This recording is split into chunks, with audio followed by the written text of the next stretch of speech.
திருச்சிற்றம்பலம். திருமூலரையா திருவடிகள் போற்றி போற்றி, குருவடியும் திருவடியும் வணங்கின்ற பதிவை ஆரம்பிக்கலாம். அன்பர்களே, சிவபெருமானை வழிபடுறோம், அல்லது எனக்கு உகந்த கடவுள், எனக்கு ரொம்ப பிடித்தமான கடவுளை வழிபட இருக்கின்றேன், வழிபட்டு கொண்டு இருக்கின்றேன். தினம் தினம் அவரை நினைக்காத நேரமில்லை, நாளில்லை. இந்த மாதிரி பல விஷயங்களை சொல்லி கொண்டு போகலாம். அவ்வளவு பக்தி, அலாதியான பக்தி அவர் மீது வைத்திருப்பது, அதில் எந்த சந்தேகமும் இல்லை. என்னுடைய குறிக்கோள் எல்லாம் என்னவாக இருக்கிறது அப்படின்னா, அவரை உணர்வது மட்டும்தான் குறிக்கோளாக இருக்கிறது. ஆனால் இடையிடையிலே சில மன சஞ்சலங்கள் உண்டாகி கொண்டே இருக்கின்றன. என்ன செய்வது அப்படிங்கிற ஒரு புலம்பல் எல்லாத்துக்குள்ளேயும் இருக்க தான் செய்யுது. இங்கே காலையில் எழுந்திரிச்சு ரொம்ப சிரத்தன்மையோடு குளித்துட்டு தியானத்தில் ஈடுபடுகின்றேன். அவரை அந்த பஞ்சாட்சர மந்திரத்தை சொல்லி சொல்லி தியானிக்கின்றேன். அப்படியே உடலெங்கும் அவர் அந்த ஒரு பேராற்றலாக இருப்பதை என்னால் உணர முடிகிறது. மாலை நேரத்திலே அல்லது அடுத்து வரக்கூடிய நேரங்களிலே அந்த தியானத்தை செய்யலாம், அவரை பற்றி சிந்தனைகளை எடுக்கலாம். அப்படிங்கும்போது அந்த சிந்தனையானது அங்கு செல்ல மாட்டேங்கிறது. இன்னொரு நாள் பண்ணிக்கலாமே, நாளை காலையில் பண்ணிக்கலாமே அப்படிங்கிற எண்ணமானது வந்து விடுகிறது. ஏன்னா இயல்பாக மனித வாழ்க்கையிலே, இந்த லௌகீக வாழ்க்கையிலே இருப்பவர்களுக்கு நிறைய வேலைப்பளு இருக்கும், நிறைய வேலைப்பளு இருக்கும். இந்த வேலைக்கு இடையிலே கிடைக்கக்கூடிய நேரங்களிலே நாம் அந்த கேளிக்கைகளுக்காக மனதை ஒரு லகுவாக மாற்றுவதற்காக பல பல விஷயங்களிலே நாம் ஈடுபடுகின்றோம். சில பேர் உடற்பயிற்சி செய்வார்கள், சில பேர் படம் பார்க்குறாங்க, பாட்டு கேட்குறாங்க. இந்த மாதிரி தன்னை மடைமாற்றிக் கொள்வதற்காக பயன்படுத்துகிறார்களே தவிர, அந்த நேரம், அது அற்புதமான நேரம், போனால் கிடைக்காத நேரம் அப்படின்னு ஒன்று இருக்குது இல்லையா? அந்த ஆற்று வெள்ளம் இருக்குது அப்படின்னா, அது போயிடுச்சுன்னா போனது தான். அது திருப்பி அதே இடத்துக்கு கொண்டு வர முடியுமா அப்படின்னா கண்டிப்பாக கொண்டு வர முடியாது. இந்த அலையெல்லாம் போதில்ல கடலில், அந்த அலையெல்லாம் கூட அப்படித்தான். ஒரு தடவை கரைக்கு போயிடுச்சுன்னா அந்த அலையானது மீண்டும் வருமா அப்படின்னா அதுவும் தெரியாது. வந்த அலை போயிடுது, அவ்வளோதான். அப்புறம் வரக்கூடிய அலை அதே அலையாக இருக்க வேண்டும் என்ற அவசியம் இல்லை. காட்டிலே நடந்து போகின்றோம், மேலே படுகின்ற அந்த தென்றல் காற்று ஒரு முறை நம் மீது பட்டுவிட்டு கடந்து சென்று விட்டதென்றால் மீண்டும் நம் மீது படுமா அப்படின்னா அதுவும் பெரிய கேள்விக்குறி தான். இப்படி ஒரு வினாடி அப்படிங்கிறது கடந்து போயிடுச்சு அப்படின்னா அந்த வினாடியானது நமக்கு மீண்டும் கிடைக்கப்பெறுவது இல்லை. நம் வாழ்கின்ற ஒவ்வொரு நொடி பொழுதும் நமக்கு கிடைத்த பெரிய பொக்கிஷம். அதில் நம்ம அமைதியாக இருக்கோம் அல்லது அந்த நேரத்தை பயன்படுத்தவில்லைன்னா அது வீணான நேரமாகத்தான் கடந்து செல்கிறது. அப்படிப்பட்ட நேரத்தையும் பயனுள்ளதாக ஆக்கிக்கொள்ள வேண்டும். நாளை என்றெல்லாம் எந்த விஷயமும் தள்ளி போடக்கூடாது. நாளை என்பது உண்மையா அப்படின்னு கேட்டால் ஞானிகள் சொல்வது ஒரே ஒரு விஷயம்தான், இந்த நொடி பொழுது உண்மை, இந்த நொடி பொழுது உண்மை. நாளை என்றெல்லாம் ஒன்று இருக்குமா என்று யாருக்குமே தெரியாது. என்னதான் எதிர்காலத்தை கணிக்கிறது எப்படி இருந்தாலும் வாழ்கின்ற இந்த நொடி பொழுது உண்மையான பொழுது. இந்த நேரத்திலே இறைவனை நினைத்திருக்க வேண்டும், சிவபெருமானை நினைத்திருக்க வேண்டும். கடந்து போன காலம் மீண்டும் வாரா? ஒரு காலம் கடந்து போயிடுச்சுன்னா கண்டிப்பாக அது மீண்டும் வராது. அப்படிப்பட்ட அந்த கடந்து போகக்கூடிய நேரத்தையும் பயனுள்ளதாக ஆக்க வேண்டுமென்றால் இறைவனை நினைத்திருக்க வேண்டும், இறைவனுடைய மந்திரத்தை சொல்லி கொண்டிருக்க வேண்டும், அவருடைய நாமத்தை ஜபம் செய்து கொண்டிருக்கும், அவருடைய நினைவிலே இருத்தல் வேண்டும். ஐயா, இப்போ வேலை இருக்குது, வேலையை பார்க்கறது இல்லையா? வேலையை கண்ணும் கருத்துமாக செய்ய வேண்டும், அது கர்மா, அது நமக்கு விடுத்த கர்மா, அதை நாம் தெளிவாக செய்திருக்க வேண்டும். அதுபோக நமக்கு வீணாக கழிக்கக்கூடிய நேரங்கள் இருக்கிறது அல்லவா? அந்த நேரத்தை எல்லாம் இறைவனின் ஞாபகத்தை மனதிற்குள்ளே நிறுத்தி அவரை ஜபித்திருக்க வேண்டும். அந்த நேரம் வீணானதாக இருக்கக்கூடாது. அவருடைய நினைவிலே இருக்க வேண்டும் என்று நினைப்பவர்களுக்கு, அவரை உணர வேண்டும் என்று நினைப்பவர்களுக்கு இது ஒன்றுதான் பெரிய வழி. நேரம் கிடைக்கும் பொழுதெல்லாம் அவரை நினைத்திருக்க வேண்டும், அவர் மந்திரத்தை ஜபம் செய்ய வேண்டும். அவருடைய சிந்தனையிலே இருக்கின்றோம் அப்படிங்கும்போது கண்டிப்பாக அந்த வாழ்வானது பெரிய வரமாக மாறும், பெரிய வரமாக மாறும். ஐயா, அப்போ வண்டியில் போகிறப்பெல்லாம் மந்திரம் ஜபம் செய்யலாமா? செய்யக்கூடாது. நீங்கள் வண்டியை ஓட்டுறீங்க அப்படிங்கும்போது கண்டிப்பாக செய்யக்கூடாது.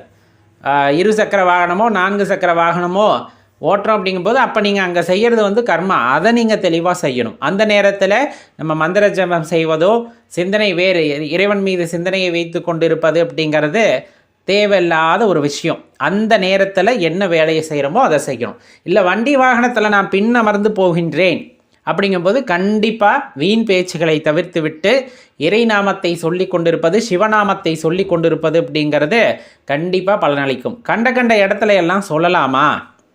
கண்ட கண்ட எனக்கு காரில் போகிறப்ப பஸ்ஸில் போகிறப்ப எல்லாம் சொல்லலாமா, அது தவறு இல்லையா அப்படின்னா, தெளிவாக தெரிந்து கொள்ள வேண்டிய விஷயம், கண்ட கண்ட இடமெல்லாம் கிடையாது. எல்லா இடத்திலும் இறைவன் இருக்கின்றார். இது மானசீகமாக உள்ளார்ந்து உணர்பவர்களுக்கு மட்டுமே தெரியக்கூடிய விஷயம். நீங்கள் எந்த இடத்துல இருந்தாலும் சரி, அவ்விடத்தில் இறைவன் இல்லாது இருக்கிறாரா அப்படின்னு கேட்டோம்னா கண்டிப்பாக அவ்விடத்திலே நிறைந்திருப்பார். இப்போ சொல்லப்படும் இல்லையா, மலை உச்சியில் தியானம் செய்வது, கோவிலில் தியானம் செய்வது, வெட்ட வெளியில் தியானம் செய்வது, அந்த மாதிரி ஒவ்வொரு இடங்களில் தியானம் செய்யும் போது ஒவ்வொரு பலனானது நமக்கு கண்டிப்பாக கிடைக்கும் அப்படின்னு சொல்லுவாங்க. அது இந்த ஆற்றலை உணர்தல் அப்படின்னு சொல்லக்கூடியது. மலை உச்சிக்கு போக போக நம்மளால் அதிகப்படியான ஆற்றலை நம்மால் அந்த இடத்துல உணர முடியும். அதே போல் தான் கோவில்களில் இருக்கிறோம், குளங்கள் ஓரங்களில் இருந்தெல்லாம் நம்ம தியானிக்கின்றோம் அப்படிங்கும் போது அங்கேயும் ஆற்றல் ரொம்ப குவிந்திருக்கும். அப்போ தியானத்தில் ஈடுபடும் போது பெரிய அளவிலான ஆற்றலை நம்மால் உணர முடியும் அப்படின்னு சொல்லுவாங்க. இப்போ நம்ம சொல்லக்கூடிய இந்த வண்டி வாகனங்களில் செல்லும் போது அந்த இடத்துல பெரிய அளவிலான ஆற்றலை நம்மால் உணர முடியவில்லைனாலும் அந்த நொடிப்பொழுதை வீணாக்க வேண்டாம் அப்படிங்கிறது தான் அடியனுடைய ஒரு சிற்றறிவுக்கு எட்டியவாறான விஷயம். அதில் என்ன, நம்ம மிஞ்சி போனால் என்ன செஞ்சிடுவோம், ஒருவேளை அந்த இடத்துல மந்திர ஜபம் செய்யலை, சிவனுடைய அந்த பதிகங்களை பாடலை, இந்த மாதிரியெல்லாம் இருக்கிறோன்னா அதிகபட்சம் அந்த இடத்துல என்ன நடந்துடும், மற்றவங்கள பற்றி புறம் பேச ஆரம்பிச்சிடுவோம், இல்லை கேளிக்கைகளில் ஈடுபட ஆரம்பிச்சிடுவோம், பாட்டு பார்க்கறது, பாட்டு கேட்கறது அப்படின்ட்டு. அந்த நேரங்களில் கூட சிவமந்திரத்தை கேட்டு கொண்டிருத்தல் அப்படிங்கிறதும் உத்தமமான விஷயம். அதை தவிர்த்து நம் கேளிக்கைகளில் ஈடுபடுகின்றோம் அப்படிங்கும் போது கண்டிப்பாக நேரமானது வீணானதானதாக தானே ஆகின்றது. அப்படிங்கிறத நம்ம தெளிவாக அந்த இடத்துல உணர்ந்துக்கிட்டோம் அப்படின்னா நம்மளுடைய நேரத்தை வீணாக்க மாட்டோம். ஒவ்வொரு நொடிப்பொழுதும் சிவபெருமான் நமக்கு கொடுத்த அற்புதமான வரம். அதை வீணடிப்பதும் அதை பயனுள்ளதாக மாற்றிக்கொள்வதும் ஒவ்வொரு மனிதனின் தனிப்பட்ட விருப்பம். அதில் நம்ம தலையிடக்கூடாது. இந்த நேரத்தை கூட இப்படி தான் பயன்படுத்தணும்னு சொல்ல முடியுமா அப்படிங்கிற கேள்வி எழும்.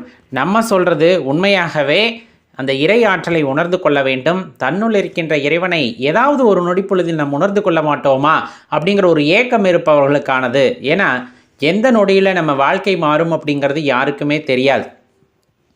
ரொம்ப உச்சபட்ச பணக்காரங்களாக இருக்கவங்களுக்கு கூட ஒரே ஒரு நொடி தான் அப்படியே கீழே கொண்டு வந்து விட்டுருது இந்த காலம் அப்படிங்கிறது. அப்படியே வாழ்கிறதுக்கே வழி இல்லை, அடுத்த வேளை சாப்பாட்டுக்கு இல்லை, நான் என் வாழ்வையே முடிச்சுக்கலாம் அப்படின்னு இருந்தவங்களுக்கு கூட ஒரே வினாடி பொழுதில் அவங்க வாழ்க்கையை மாற்றி கோபுரத்தில் கொண்டு போய் உட்கார வச்சிரும் இந்த காலம் அப்படிங்கிறது. அப்படி இருக்கையில் நம்ம ஆன்மீகத்தில் ஒரு தெளிந்த சிந்தனையை ஏற்படுத்தி கொள்ள வேண்டும், ஒரு பெரிய மாற்றத்தை உணர வேண்டும் என்று நினைக்கின்றோம் அப்படின்னா நமக்கான நொடி பொழுது எது அப்படின்னு யாருக்குமே தெரியாது. எந்த காலகட்டத்தில் நமக்குள்ள அந்த ஞானம் பிறக்கும் அப்படிங்கிறதும் தெரியாது. அப்போ ஒவ்வொரு காலகட்டத்தையும் நமக்கு பயனுள்ளதாக மாற்றிக்கொண்டிருக்கிறோம் அப்படிங்கும் போது அற்புதமான விஷயங்கள் அப்படின்னு சொன்னோம்னா இறைவனை நினைத்தல், இறைவன் பெயரை சொல்லுதல், இறைவன் நாமாவை தொடர்ந்து சொல்லி கொண்டிருத்தல், இறைவனை எப்பொழுதுமே நினைவில் இருந்து நீங்காமல் அவரை பற்றியே சிந்தித்து கொண்டிருத்தல். சிவபெருமானை நினைக்கிறத விட வேறு எந்த வேலையும் வேணுமா அப்படின்னு கேட்டால் தேவையே இல்லை. அவரை நினைக்கும் போது கிடைக்கின்ற இன்பத்தை விட வேறு எந்த ஒரு நிகழ்வாலும் அந்த இன்பத்தை கொடுத்து விட முடியுமா? கிடையவே கிடையாது. அவருடைய ஜபம் செய்யும் போது அவரே நம் அருகில் இருப்பதை உணர்ந்து கொள்ள முடியும். எப்படிப்பட்ட சூழ்நிலையாயினும் சரி, உனக்கு எவ்வளவு பெரிய கஷ்டம் வந்தாலும் சரி, தாங்கிக் கொள்ள முடியாத கஷ்டம் வருகிறது என்றாலும் சரி, அந்த நேரத்திலே எம்பெருமானை நினைக்கும் பொழுது அப்படியே கை கொடுத்து தூக்கி விடுவார், அதை உணர முடியும். ஆனால் அந்த நேரத்திலும் அவரை நின்று விலகாத அந்த ஒரு நம்பிக்கை, இறைவன் இருக்கிறார், இதுவும் கடந்து போகும், என் ஈசன் இருக்க என்னை எந்த துன்பமும் நெருங்காது அப்படிங்கிற அந்த நம்பிக்கையானது ஆழமாக ஒருவர் மனதிலே தோன்றுகிறது என்றால் அது கண்டிப்பாக நடைபெறும். இறைவன் அப்படியே அந்த வினாடி உங்களை அந்த கஷ்டத்திலிருந்து வெளியே கொண்டு வந்து விடுகின்றார். அந்த வினைப்பயனின் காரணமாக பல்வேறு சோதனைகள் நமக்கு ஏற்படலாம். போட்டு அப்படியே என்ன சொல்கிறது, கடுமையாக இருக்கலாம் அந்த சூழ்நிலை. அந்த நொடி கூட நம் மனதிலே இறைவனின் நினைவு நீங்கவில்லை, அவரை பற்றிய அந்த கரங்கள் அவர் பாதத்தை விடவில்லை, அப்பன் இருக்கின்றான் அப்படிங்கிற அந்த ஒரு நம்பிக்கையில் நம்ம இருக்கோம் அப்படின்னா தன் குழந்தைக்கு எந்த அளவு சோதனை தேவை அப்படிங்கிறது தகப்பனார் உணர்வார். அதற்கு மேல் அந்த குழந்தைக்கு எதுவும் ஏற்பட விட மாட்டார். அதே போல தான் சிவபெருமான் மீது நீங்கள் அதீத நம்பிக்கை வைத்திருக்கின்றோம். ஆனால் எல்லா கர்மாவையும் நம்ம தீர்த்து தானே ஆகணும். எல்லா கர்மாவையும் நம்ம தீர்த்து தான் ஆகணும். இறைவனை சென்றடைதல் அப்படின்னா சாதாரண விஷயம் அல்ல. பூர்வ ஜென்மாவிலே நாம் தெரிந்தோ தெரியாமலோ சில கர்மத்தை ஆற்றி இருக்கின்றோம் என்றால் அதற்கு பதிலாகத்தான் இந்த ஜென்மாவிற்கு வந்திருக்கின்றோம். சில விஷயங்களை நாம் எடுத்துக்கொண்டு தான் ஆக வேண்டும், அதை கழித்தே ஆக வேண்டும். அப்போ அந்த கழிப்பதற்காக நடைபெறுகின்ற அந்த சோதனைகளிலே, அந்த கஷ்டங்களிலே கண்டிப்பாக கழித்து விடலாம் இறைவனின் துணை இருந்தால். அடி விழுந்தாலுமே அது வலிக்காமல் விழும். இது ஒரு விளையாட்டுக்காக சொல்வதெல்லாம் அல்ல. ஒரு பெரியவர் சொல்லும்போது சொன்னார், பேசி கொண்டு இருந்தோம், அப்பொழுது சொன்னது, ஒருவன் விதிகளை பார்த்தீங்க அப்படின்னா இவன் யார்கிட்டயோ செருப்படி வாங்கணும் அப்படின்ட்டு இருக்குது அப்படின்னு இருந்திருக்கு. இப்போ இவனுக்கு நிறைய பக்தி, இறைவன் மீது அதீத பக்தி, இறைவனுக்கு தொண்டு செய்கின்றான், இந்த மாதிரி நிறைய விஷயங்கள், நல்ல முறையில் இந்த வாழ்க்கையை வாழ்ந்து கொண்டிருக்கின்றான், இப்பொழுது இருக்கக்கூடிய வாழ்க்கையை வாழ்ந்து கொண்டிருக்கின்றான். அவ்வளவு ஒரு உயர்ந்த மனிதனாக இந்த உலகமே பார்க்கிறது. அப்படி ஒரு வாழ்க்கையை வாழ்ந்து கொண்டிருக்கின்ற ஒரு நபர், அவருக்கு விதி செருப்பால் அடி வாங்கணும். இறைவன் மீது அதீத நம்பிக்கை. இப்போ இறைவனுக்கு நிறைய சேவைகள் செய்பவர், இறை நாமத்தை சொல்லி கொண்டே இருக்கின்றார். இப்படிப்பட்டவருக்கு ஒருத்தர் செருப்பை கொண்டு அடிக்கிறார் என்றால் அது அவருக்கு அவமானமோ இல்லையோ, இறைவனால் அதை பொறுத்து கொள்ள முடியாது. அப்போ என்ன செஞ்சாகணும்? விதி வசத்தால் அவருக்கு ஏற்பட்ட அந்த கர்மாவை துடைத்தாக வேண்டும், அந்த கர்ம வினைகளை நீக்கியாக வேண்டும். அப்போ செருப்பால் அடி விழுந்து ஆகணும். இதுதான் ரொம்ப பெரிதாக நினைத்து கொள்ள வேண்டாம். அப்போ அந்த இடத்துல என்ன நடக்குது அப்படின்னா, அவங்க வீட்டில் இருக்க பேர பிள்ளைகள் தன் காலில் இருக்கக்கூடிய செருப்பை எடுத்து விளையாட்டுக்கு அடிக்கிறார்கள். அந்த வினையானது அங்கு கழிக்கப்படுகிறது, அந்த வினையானது அங்கு நீங்கி விடுகிறது. இப்படித்தான் வாழ்க்கையில் சில பேர் கேட்பாங்க இல்லையா, ஏன் எனக்கு இப்படி நடக்குது, ஏன் இப்படி நடக்குதுன்னு. ஏதோ பெரிதாக நடக்க வேண்டியது.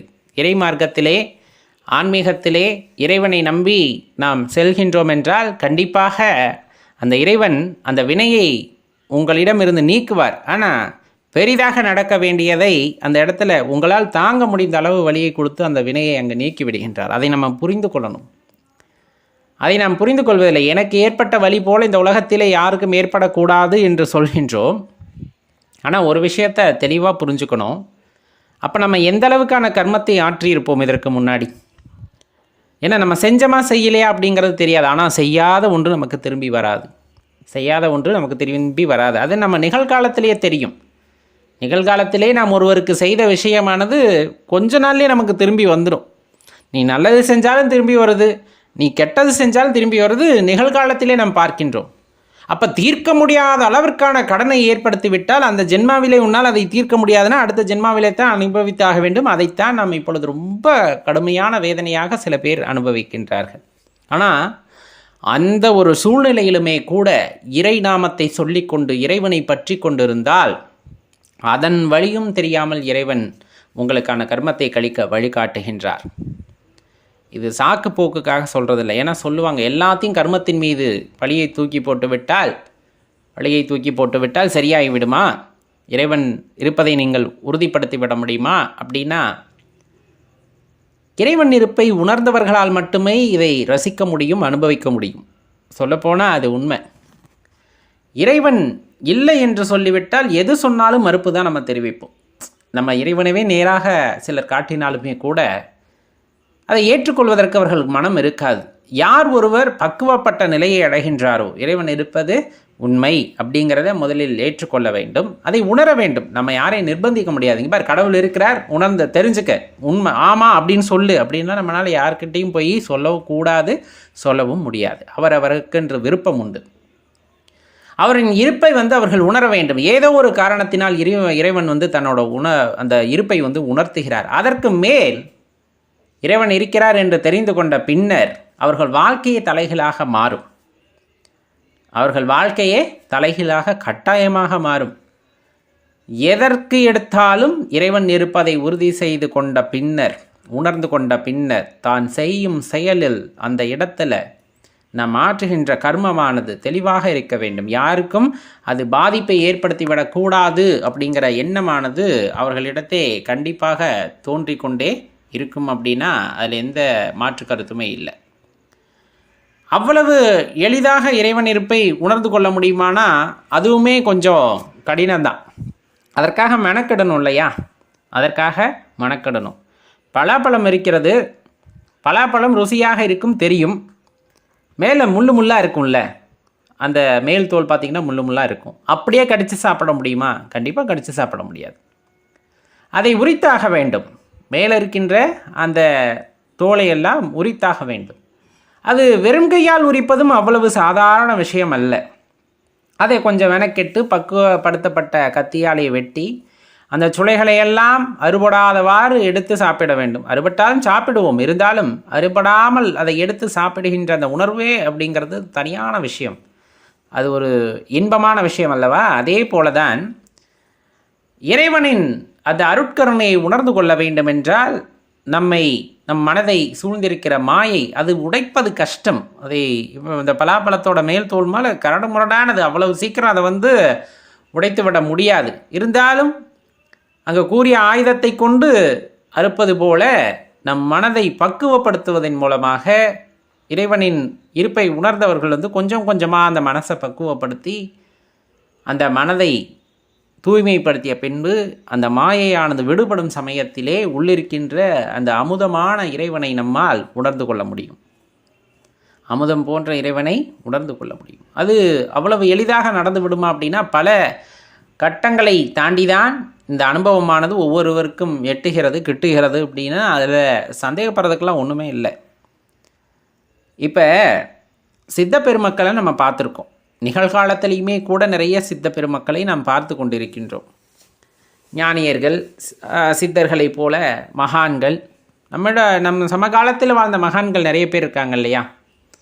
அற்புதங்களை செய்து கொண்டிருந்தவர்கள், உலக மக்களோட நன்மைக்காகவே வாழ்ந்தவர்கள், இந்த மாதிரி நிறைய பேர் இருக்கிறாங்க. நம்ம கண்ணெதிர பார்த்துருக்கோம். இல்லை கண்ணெதிர பார்க்க முடியலைன்னா கூட நிகழ்காலத்தில் வாழ்ந்தவங்களை பற்றி கேள்விப்பட்டிருப்போம். இந்த மாதிரி பல விஷயங்கள் இருக்கிறது. அவர்கள் வாழ்ந்தது உண்மைதானே? அவர்கள் செய்த செயல் உண்மைதானே? அப்படி பார்த்தோம் அப்படின்னா அந்த செயலுக்கான மதிப்பு அப்படிங்கிறது இறைவன் கொடுத்த வரம். அந்த வரத்தின் காரணமாகவே அவர்கள் இங்கு வாழ்ந்திருக்கிறார்கள். அவர்களுக்கு எல்லாம் இறைவனால் கொடுக்கப்பட்ட கொடை. அவர்களுக்கு கிடைத்த அற்புதங்கள் யாவும் அவர்களுக்கு எப்படி கிடைத்தது? அவர்கள் உள்ளார்ந்து உணர்ந்தார்கள். இறைவனின் இருப்பை ஆழமாக நம்பினார்கள். இறைவனின் இருப்பை ஆழமாக நம்பினார்கள். அவர்களுக்கு அதற்கான வாய்ப்பை இறைவன் ஏற்படுத்தி கொடுத்தார். அதன் மேல் அதற்கு அடுத்தாற் போல என்ன செய்ய வேண்டும் என்ற அந்த உணர்வை அவருக்கு கொடுத்தார் இறைவன். ஒவ்வொரு ஞானியர்களுக்கும் அவர்களுக்கான வழியை காட்டினார். ஒவ்வொருத்தரும் ஒவ்வொரு வழியில் பயணித்தார்கள். ஞானியர்கள், மகான்கள், சித்தர்கள் எல்லாமே நாமஜபம் செய்தவர்களா, தவம் செய்தவர்களா? இந்த மாதிரி நிறைய விஷயம் யோசிச்சோன்னா சில பேத்துக்கெல்லாம் சிறிய வயதிலேயே அவர்களுக்கே ஒரு உணர்தலை கொடுத்திருக்கிறார். ரமண மகரிஷி மாதிரியெல்லாம் எடுத்துக்கிட்டிங்கன்னா சிறிய வயதிலே அவருக்கே ஒரு உள்ளார்ந்த உணர்வை ஏற்படுத்தி இருந்திருக்கிறார். சில பேர் தவம் செய்வதன் மூலமாக இறை மார்க்கத்தை தேடி அடைந்திருக்கிறார்கள். சில ஞானியர்களுக்கு வழிகாட்டியிருக்கிறார்கள். திருவண்ணாமலைக்கு போ அப்படின்னு சொல்வதன் மூலமாக சில ஞானியர்களுக்கு வழிகாட்டியிருக்கிறார்கள். இந்த மாதிரி ஏதோ ஒரு வகையில் இறைவனாகப்பட்டவர் நீங்கள் உணர்ந்து கொள்ள வேண்டும் என்று நினைத்தால் உணர்ந்து கொள்வதற்கான வாய்ப்பை ஏற்படுத்தி தருகின்றார்.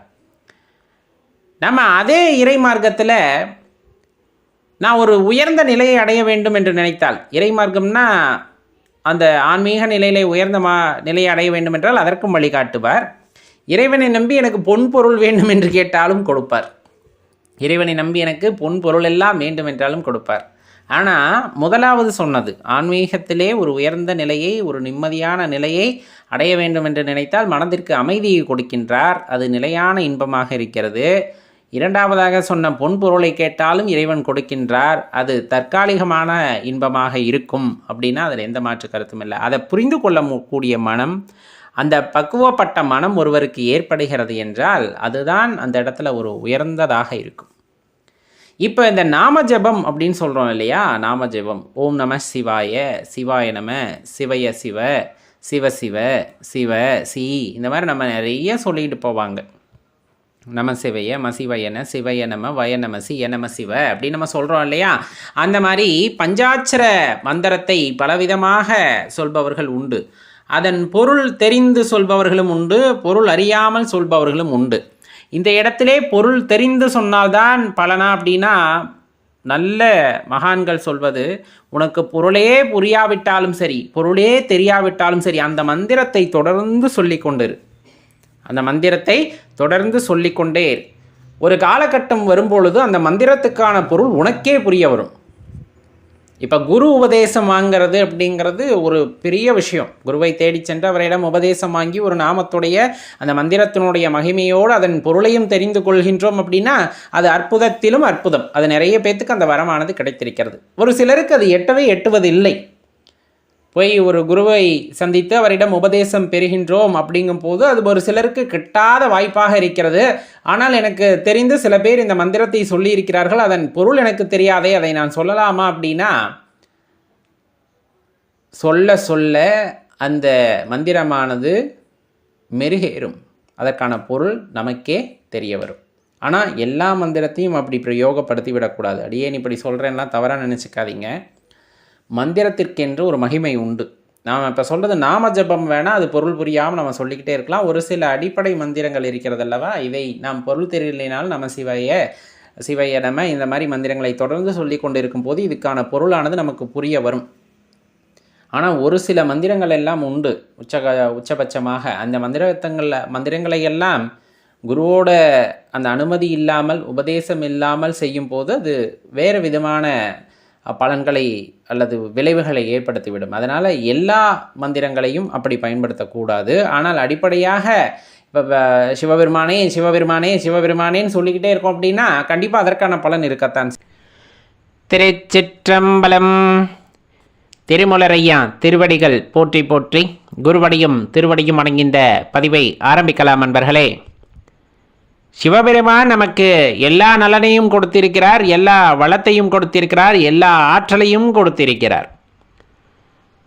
ஒரு சிலருக்கு மட்டும்தான் சிவபெருமான் இவ்வளவு ஆற்றலை கொடுத்திருக்கிறாரா, ஆன்மீகத்திலே இந்த உயரத்திற்கு செல்லக்கூடிய அளவிற்கான ஆற்றலை அவருக்குத்தான் கொடுத்திருக்கிறாரா அப்படின்னு கேட்டால், இறைவன் கொடுத்தது எல்லாமே எல்லாத்துக்குமே கொடுத்திருக்கார். ஏன்னா இந்த மனித உலகம் இந்த பூமியிலே தோன்றி பலாயிரம் ஆண்டுகள் ஆகின்றது. மனிதன் அபரிவிதமான ஆற்றலை பெற்றவன் அப்படிங்கிறது அறிவியல் பூர்வமாக கூட நிரூபிக்கப்பட்டிருக்கிறது.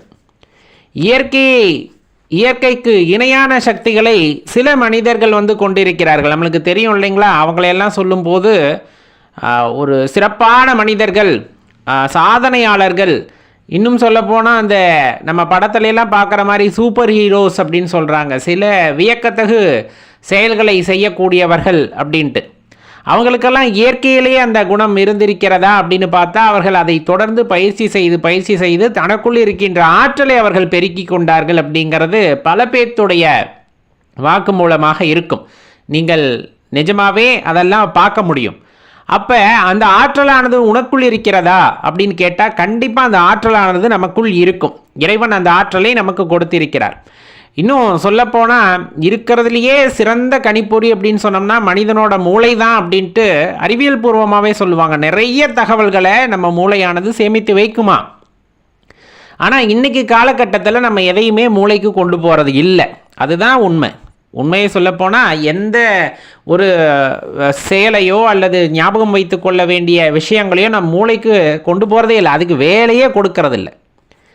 மூளைக்கு வேலையே கொடுக்கறதில்லை. அதை பாட்டு தூங்க வச்சிட்றோமா, அப்புறம் மனிதனுக்கு அந்த ஆற்றல் இல்லை, என்னால் இதை செய்ய முடியவில்லை, இதை உணர்ந்து கொள்ள முடியலை, நம்மை நாமே குறை சொல்லி கொண்டிருக்கின்றோம்.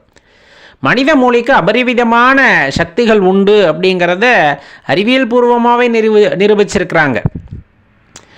ஞாபகத்திறன்லேருந்து செயல்படும் திறன்லேருந்து அதுக்கு இணை வேறு எதுவுமே இருக்க முடியாது. என்னதான் இந்த காலகட்டத்தில் செயற்கை நுண்ணறிவு அப்படின்னு போனாலும் அதையும் மிஞ்சக்கூடிய ஆற்றல் மனிதனுடைய மூளைக்கு உண்டு அப்படின்னு சொல்லப்படுது. ஏன்னா இந்த செயற்கை நுண்ணறிவு அப்படிங்கிறத கண்டுபிடிச்சது யார் அப்படின்னா ஒரு மனிதனோட மூளை தானே. படிப்படியாக ஒவ்வொன்றா கண்டுபிடிச்சு இன்றைக்கி அங்கே கொண்டாந்து நிறுத்தியிருக்காங்கன்னா இந்த மனித மூளை எப்படிப்பட்டதாக இருக்கும்.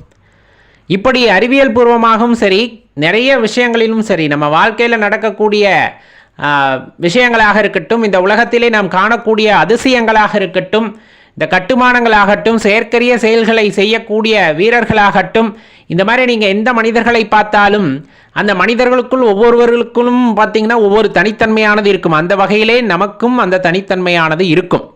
இப்போ ஆன்மீகத்திலே ஒரு உயர்ந்த நிலையை அடைய வேண்டும், ஆன்மீகத்திலே இறைவனை நான் உணர்ந்து கொள்ள வேண்டும், அதற்கான வாய்ப்பு இருக்கிறதா அப்படின்னு கேட்டால் இல்லை. இருக்கிறதான்னு கேட்குறவங்களுக்கு இருக்காது அப்படின்னு தான் பதில் சொல்ல முடியும். இருக்கும், இறைவன் அதற்கு வழிகாட்டுவார். நம்பிக்கையாக யார் இறங்குறாங்களோ ஆன்மீகத்தில் நான் இறைவனை உணர்ந்து கொள்ள முடியும். அது எப்படி கடுமையான பாதையாக இருந்தாலும் அதனை தாண்டி நான் இறைவனை உணரப் போகின்றேன் அப்படின்னு யார் ஒருவர் நம்பிக்கையாக இறைவனை நோக்கி பயணம் மேற்கொள்கிறார்களோ அவர்களுக்கு அது சாத்தியமாக இருக்கிறது அப்படிங்கிறத தெளிவாக தெரிஞ்சுக்கங்க. ஏன்னா இந்த மனித பிறவி அப்படிங்கிறது எல்லா பிறவைகளுக்கும் மேலே அப்படின்னு சொல்ல முடியாது. ஆனால் ஒரு விஷயம் உண்மைதான், சொந்தமாக சிந்திக்கிறது, சொந்தமாக செயலாற்றுவதற்கு அந்த இன்ப துன்பம் அல்லது வருகின்ற எல்லா நிகழ்வுகளையும் பிரதிபலிக்கக்கூடிய ஆற்றல், இந்த மாதிரி பார்த்திங்க அப்படின்னா எல்லா விஷயங்களையும் ஒருங்கே பெற்று சிரிக்கக்கூடியது. ரொம்ப முக்கியமாக இந்த சிரிப்பு அப்படிங்கிற விஷயத்தை எல்லாம் கொண்டுள்ளது அப்படின்னு பார்த்தோன்னா இந்த மனித பிறவி தான். அப்போ இந்த மனித பிறவியை பயன்படுத்தினால் இந்த 6வது அறிவுன்னு சொல்கிறாங்க இல்லைங்களா, அந்த 6வது அறிவை பயன்படுத்தும் பொழுது எல்லாத்தையும் பகுத்து பார்க்க முடியும். பகுத்து பார்க்கின்ற நிலையிலே இந்த ஆன்மீகத்திலே உள்ள அந்த ஆழ்ந்த கருத்துக்களை நாம் உள்வாங்கி கொண்டு அதை பகுத்து பார்க்கும் பொழுது அதில் உள்ள உண்மைகள் நமக்கு புரிய வரலாம். அப்படி புரிய வருது அப்படிங்கும் போது அதை நோக்கி பயணம் செய்கின்றோம் அப்படிங்கும் போது அதில் உள்ள உண்மையை நாம் தெரிந்து கொள்ளலாம். அந்த உண்மையை தெரிந்து கொள்ளும் பொழுது அடுத்த படிநிலைக்கு எப்படி செல்ல வேண்டும் என்பதை இறைவனே சில நேரங்களில் குருவாக இருந்து உங்களுக்கு உபதேசிக்கலாம். இந்த மாதிரி நிறைய விஷயம் இருக்குது. ஆனால் அதற்கெல்லாம் ஆதாரமாக அடிப்படையாக இருக்கக்கூடிய ஒரே ஒரு விஷயம் அப்படின்னா அது நம்மை நாம் நம்ப வேண்டும். இன்றைக்கி இருக்க அசாதாரண சூழ்நிலையில் பார்த்தீங்க அப்படின்னா உண்மையான இன்பம் அப்படிங்கிறத அறிந்து கொள்வதற்கு யாருக்குமே ஒரு மனமில்லை அப்படின்னே சொல்லலாம். அந்த இன்பம் அப்படிங்கிறது எங்கே இருக்குது அப்படின்னு கேட்டோன்னா இன்றைக்கி ரொம்ப வருத்தமான சூழ்நிலை. அந்த மயக்க நிலையிலே இருக்க வேண்டும் அப்படிங்கிறத தான் இன்றைக்கி பெரிய இன்பமாக நினைக்கின்றார்கள். ஆனால் உண்மை இந்த உடல் மயக்கத்தில் இருப்பது அல்ல. இந்த உடல் மயக்கத்தில் இருப்பது உண்மையான அந்த இன்பம் அப்படிங்கிறது கிடையாது. அந்த மனதை பக்குவப்படுத்தி மனதானது ஒரு அமைதி நிலையை அடையும் போது எந்த ஒரு சஞ்சலமும் இல்லாமல் எந்த ஒரு சலனமுமே அந்த மனதிற்கு இல்லாமல் அமைதியாக இந்த இயற்கையின் ஒளியை கேட்கிறது. சிவபெருமானால் படைக்கப்பட்ட இந்த பிரபஞ்சத்தின் ஒளியை அந்த மனமானது கேட்கிறது. இந்த மனதின் மூலமாக அந்த பிரபஞ்சத்திடம் நம்மால் தொடர்பு கொள்ள முடிகிறது அப்படிங்கிற ஒரு நிலை ஏற்படுது. அப்படிங்கும் போது கண்டிப்பாக அதுதான் உண்மையான ஆனந்தமாக இருக்க முடியும். இயற்கையின் ஒளியா? இயற்கை பேசுமா? இயற்கை எப்படி நம்முடன் பேசும் அப்படின்னு பல கேள்விகள் எழுகிறதல்லவா? கண்டிப்பாக இயற்கை பேசுங்க. இயற்கை பேசும். இப்போ மனிதர்கள் மட்டும்தான் பேசிக்கிட்டு இருக்கோமா? நல்லா யோசிச்சு பாருங்கள். மனிதர்களுடன் மட்டும்தான் பேசி கொண்டு இருக்கிறோமா அப்படின்னா சில மனிதர்கள் வீட்டிலுள்ள விலங்குகளிடம் பேசுகிறார்கள். சில மனிதர்கள் வீட்டிலுள்ள விலங்குகளிடம் பேசுகிறார்கள். சில மனிதர்கள் மரத்துடன் பேசுகிறார்கள். சில மனிதர்கள் என்ன சொல்கிறது, அப்பாற்பட்ட சக்திகள், இந்த பிரபஞ்சத்தில் இருக்கக்கூடிய அப்பாற்பட்ட சக்திகளுடன் பேசுகிறார்கள். இந்த மாதிரி நிறைய விஷயம் மனிதர்களை தாண்டி சில விஷயங்கள் இருக்கின்றன, சில சக்திகள் இருக்கின்றன இந்த பிரபஞ்சத்திலே. அதையெல்லாம் தொடர்பு கொள்ளக்கூடிய ஆற்றல் சில மனிதர்களுக்கு இருக்கிறதல்லவா? இப்போ எப்படி நம்ம ஒரு ரேடியோ சிக்னல்னு சொல்கிறாங்க இல்லையா, அந்த ரேடியோ சிக்னல் மூலமாக கம்பியும் இல்லை ஒன்றும் இல்லை, அந்த காற்றுலேயே அந்த அலைவரிசை மூலமாக பார்த்திங்க அப்படின்னா எங்கோ இருக்கின்றவர்களை நம்மால் தொடர்பு கொள்ள முடிகிறது. அது மனிதனுடைய அபரிவிதமான சக்தி தானே, அவனுடைய மூளையினால் உண்டான ஒரு விஞ்ஞான பொருள் அப்படின்னு சொல்லலாமா, கண்டுபிடிப்பு அப்படின்னு. அப்போ இப்படி சம்மந்தமே இல்லாமல் ஒரு ஒயர் இல்லை, அது எந்த ஒரு சோர்ஸுமே அங்கே இல்லை, ஆனால் ஒரு இடத்துலேருந்து இன்னொரு இடத்திற்கு நம்மால் அந்த தகவல்களை அனுப்ப முடிகிறது. அப்படிங்கும்போது கொஞ்சம் முயற்சி செய்தால் நம்மாலும் இயற்கையுடன் பேச முடியும், நம்மாலும் இந்த பிரபஞ்சத்துடன் தொடர்பு கொள்ள முடியும், நம்மாலும் இறைவனை உணர்ந்து கொள்ள முடியும். அதுக்கெல்லாம் என்ன அடிப்படையாக தேவை? சிவபெருமானை உணர்ந்து கொள்ளணும் அப்படின்னா என்ன தேவை? உன் மேலே நம்பிக்கை தேவை. என்ன தேவை?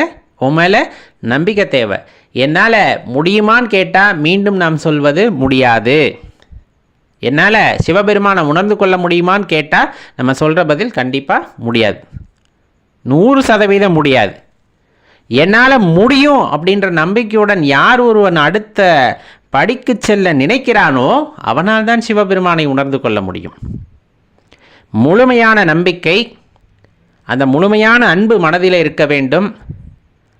அந்த பாரபட்சமற்ற தன்மை அப்படிங்கிறது இந்த மனசில் இருக்கணும் எப்போவுமே. அந்த அன்பு அப்படிங்கிறது காட்டாத்து வெள்ளம் போல பெருகணும் இந்த மனசில். அப்படி இருக்கும்போது கண்டிப்பாக அவர்களால் சிவபெருமானை உணர முடியும் அப்படிங்கிறத எல்லாருமே சொல்ல முடியும். எல்லாருமே அதை ஆணித்தனமாக சொல்லுவாங்க. யோசிச்சு பாருங்களேன், இப்போ நம்ம சொன்ன அந்த விஷயத்தை கண்டிப்பாக அது உண்மை அப்படின்னு உங்களுக்கு புலப்படும். எப்போ நம்ம அன்பு வடிவமாக இருக்கிறோமோ, அன்பு வடிவமான என்ன, சக ஜீவராசிகள் அனைத்திடமும், மனிதர்களிடம் மட்டுமல்ல, நீங்கள் பார்க்கின்ற உயிருள்ள உயிரற்ற எந்த பொருட்களை பார்த்தாலும் எந்த ஜீவராசிகளை பார்த்தாலும் ஒரே போல பார்க்க வேண்டும். அந்த அன்பு வடிவமாக பார்க்க வேண்டும். அந்த அன்பு வடிவமாக யார் பார்ப்பாங்க? இப்போ நம்ம பார்க்கல இல்லையா? இப்போ நம்ம பார்க்கல. உண்மையாலுமே நம்ம எல்லா உயிரினங்களையும் அப்படி அன்போடு பார்க்குறோமா அப்படின்னா நிறைய பேர் அப்படிலாம் பார்க்குறதில்ல. ஒவ்வொரு உயிரினத்திற்குள்ளும் நம்ம வேறுபாடு பார்ப்போம். ஆனால் எல்லா உயிரினத்தையும் ஒரே போல் அன்பு காட்டுகிறார்கள் அப்படின்னா அது யாராக இருக்க முடியும்? அப்பனா தான் இருக்க முடியும், சிவபெருமானாக தான் இருக்க முடியும். எல்லா உயிரும், நீயும் ஒன்று தான், எறும்பு ஒன்று தான், ஈயும் ஒன்று தான், கொசுவும் ஒன்று தான், நாயும் ஒன்று தான். அந்த இடத்துல எந்த உயிரினமாக இருந்தாலும் சரி, எல்லாமே இறைவனை பொறுத்தளவு குழந்தைகள் தான். இறைவன் படைப்பிலே அதெல்லாம் எல்லாம் ஆன்மாக்கள் தான். ஆனால் நம்ம அப்படி பார்க்கறது இல்லை. எப்போ எல்லாத்தையுமே ஒரே சமமாக பார்க்கின்ற அந்த எண்ணமானது நமக்கு வருகிறதோ, அந்த தன்மையானது நமக்குள் வருகிறதோ, அப்பயே நாம் ஒரு உயர்ந்த நிலை அடைகின்றோம். இறைவனை உணரக்கூடிய அந்த நிலைக்கு நாம் செல்கின்றோம் அப்படிங்கிறத மட்டும் தெளிவாக தெரிந்து கொள்ளுங்கள் நண்பர்களே. நம சிவாய.